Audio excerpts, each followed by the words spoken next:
in one of the critical key success sectors, start not only having the score separately, but giving the score back to each one of the teams so that there's a transparent scoreboard of how things work.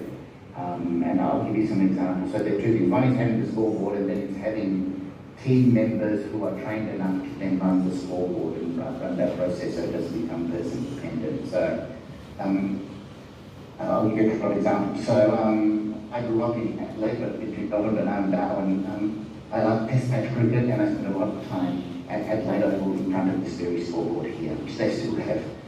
And it not only tells you what the outcome is, how many runs and how many wickets, but it also tells you process measures there.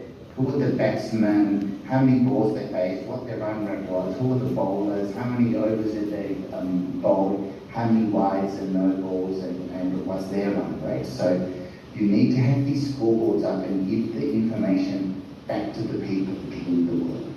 Yeah? So in some organisations, it's only one or two people who have access to the scoreboard, and so the people doing the work on the bottom room, and it's only the coach that has access to this. I'm not actually adjusting my behaviour based on that. So you need a visual scoreboard that's up. My daughter, because I work in home, she did lots of different things. She also worked at Macca's, and this is the drive-through at Macca's. They have touch sensors under the road. They're measuring how long you wait for. Yeah. So on this particular day, there were 5 cars in the queue. The car waited 2 minutes, 49 seconds, and cars changed colour based on how long they wait. 0 to 2.5 minutes green, 2.5 to 3.5 yellow, and 3.5 red. And so providing the scoreboard back to the people doing the works, when there are, we put them 3 or 4 cars that are red. So Georgie has 2 options as the manager. So he was managing the business unit at 15, not 16 years age. Yeah?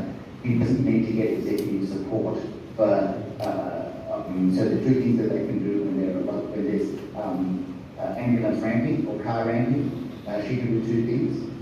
She can either, one, ask you to go to the short stay unit, which is the car park, yeah, when the clock stops, or she can open another window to increase flow. Yeah? So she doesn't need to get executive approved to do that. There are protocols in place, yeah, and it's the 16-year-old kids who are running these multi-million-dollar businesses. You need to get the scoreboard up, and you need to make sure that the staff are confident in them managing it forward. And you need to have some process measures. So this is a picture I took at Sydney Airport. They've got the scoreboard up in a public